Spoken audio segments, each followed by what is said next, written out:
Bonjour à toutes et à tous pour cette review du scan 721 de One Piece. J'espère que cela ne se fera pas supprimer par la Shueisha, les gens qui prépublient le Shonen Jump et les mangas One Piece au Japon. Parce que si vous êtes pas au courant, ils m'ont supprimé ma dernière vidéo. Parce que j'ai sans doute dû mettre une image qui leur appartenait, j'ai pas fait gaffe. Bon, au lieu de raconter ma vie, je vais plutôt parler du scan. Ah oui, pour ce scan là, je vais peut-être en fait... Soit j'ai trouvé assez d'images, de fanart et tout, pour en faire, pour qu'ils apparaissent moins de 30 secondes. Enfin, vu que le scan est pas très intéressant. Enfin, il est pas mal, mais niveau histoire, voilà, c'est surtout en flashback sur Rebecca, c'est pas le meilleur perso de l'arc, donc c'est pas tellement pas si important que ça. Donc maintenant je commence plutôt à parler du scan. Ah oui, avant oui, qu'est-ce que je disais? Oui, je disais que oui, soit je mettrais une image en plan fixe, en fond noir, ou je créerais quelque chose, je sais pas, je vais encore. Donc parlons du scan. C'est un flashback de la vie de Rebecca. C'est pas... C'était sympathique à lire, mais c'était pas le meilleur truc que j'ai vu de ma vie sur One Piece, quoi. Ça reste quand même un flashback sur un personnage secondaire. On apprend plus un peu sur Soldat San, qui lui risque d'être important, lui par contre, dans la maison des jouets. On voit aussi comment, parce qu'au début, quand j'ai vu la première fois Soldat San et la relation entre les deux, je croyais que moi plutôt Rebecca était amoureuse de Soldat San. Alors que là non, pour elle c'est comme si c'était son père.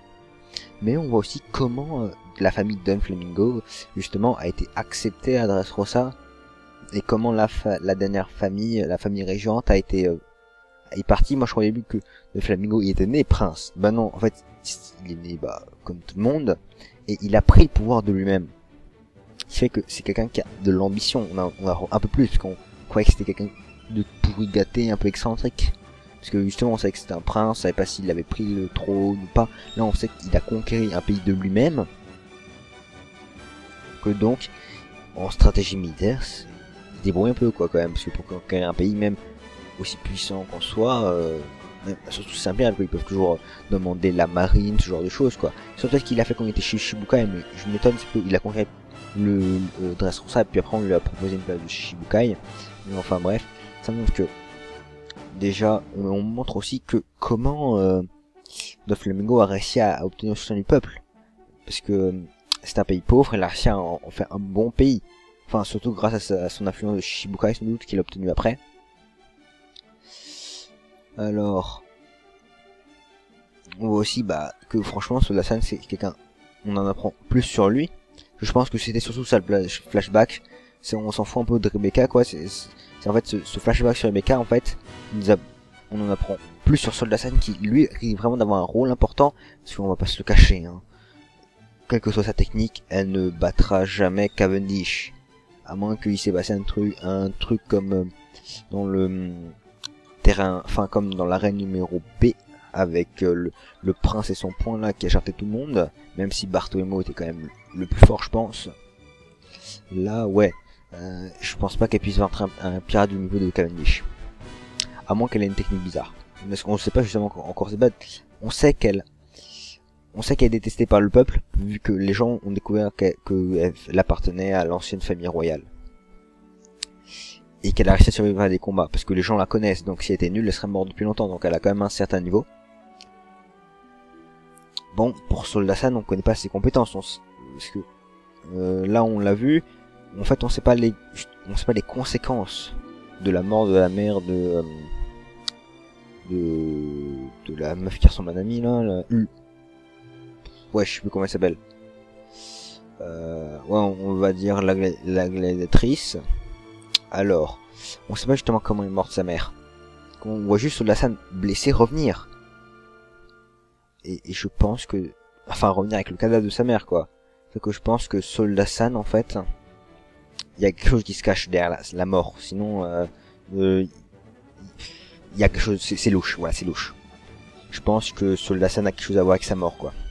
Peut-être pas directement, mais il y a un truc avec, parce que sinon il l'aurait raconté, quoi. Et qu'elle l'aurait mis en flashback, donc je sens qu'il y a un truc il y a un truc suspect entre la mort de sa mère et Soldat San. Et surtout, on le voit bien blessé, surtout. Ça montre aussi qu'il est pas très fort. Ça on sait pas, parce qu'on ne connaissait pas son niveau. Pour l'instant les Lilliputiens sont tout petits, mais ils sont forts, mais on ne connaît pas le niveau des jouets au combat. Là, on voit que, ouais, bah, celui de la scène, c'est pas un fou, quoi. C'est pas un fou de combat, hein. Vu il a quand même perdu sa jambe, il a été blessé, à moins que, voilà, quoi, il y a un problème. Enfin, à moins qu'il ait été battu. Par contre, il y a un truc bizarre, c'est que, si d'un mec, soit le mec qui transforme la guerre a peut-être été fait par Don Flamingo. Parce que, voilà. Donc c'est-à-dire que Soldat San a été transformé en... Parce qu'en fait, on sort... oui, alors jouer San... je pense que... Ouais, rapport avec sa mère. Je pense plutôt même... C'était peut-être même son père, quoi. Parce que si... Qu'en fait...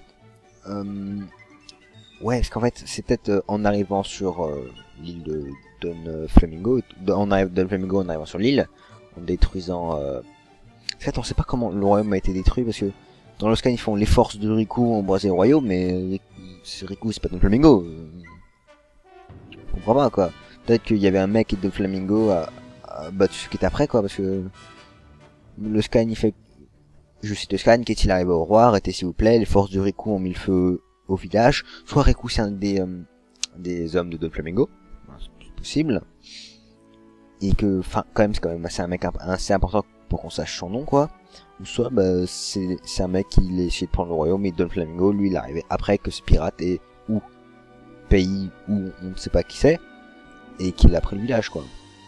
Donc oui, soit Jouet-san il a un rapport avec le mort de la mère de Trucmuche, enfin voilà, de Rebecca, ou soit bah, justement c'est son père et que justement il la protège parce qu'il n'a pas pu protéger sa mère, enfin sa femme, et que maintenant il veut protéger sa fille, peut-être. Alors pour bloc D, comme je l'ai dit, bah victoire. De toute façon, les victoires, on n'est jamais sûr, quoi. Enfin, pour le premier bloc, on n'a pas vu, mais bon, Burgess, voilà, quoi. Si on avait eu la composition, on aurait su que c'était Burgess dès le début. Enfin, on a eu la composition, mais bon, on savait pas que c'était lui, quoi. Luffy, bon, c'était évident, hein. Même si, avec Jin Shao, il y avait ce truc. Là, attendez, de ce qu'on est, c'est Rebecca et Cavendish. Comme je l'ai déjà dit, Cavendish a un bien meilleur niveau que Rebecca. Elle ne peut pas... Enfin, elle ne peut pas le battre, hein, à moins qu'il y ait justement un autre adversaire de valeur qu'à affronter Cavendish. Même si, voilà, des surprises, la victoire de Cavendish, je dirais 50%, mais on peut avoir quand même des surprises. Avant de le voir et tout, enfin blessé, mais en fait non, il n'est pas blessé, il se relève, voilà quoi. Bon bah voilà qui a clôturé cette review du scan 721 de One Piece. Je sais que cette review n'était pas super, mais enfin bon, le scan lui non plus, il n'y avait pas grand chose à dire dessus. Et surtout en flashback, l'information principale c'est que c'est surtout sur Jouet-san, quoi. Voilà, c'est Jouet-san qui est au centre du chapitre encore. Et encore ça traîne un flashback de Rebecca. Et pas si c'était un flashback de Jouet-san, je pense qu'à cette même période on en aura pris plus. Parce que je pense qu'il a quand même voulu le garder le mystère, qu'il a pas tout dit à Rebecca quand même pour qu'elle garde son innocence. Donc voilà c'est le point final de cette review. Suivez-moi sur mon Twitter dans la description si vous voulez me suivre et discuter avec moi de manga. Abonnez-vous à ma chaîne pour être au courant de mes prochaines reviews et mettez un pouce vert si vous avez aimé la vidéo, ça me fera vraiment plaisir. Allez à la prochaine pour un prochain scan qui sera celui de Shingeki no Kyojin 49, à moins que je le sorte avant celui-là, je ne sais pas trop. Bon allez, à plus et lisez des mangas et regardez des animés. Au revoir.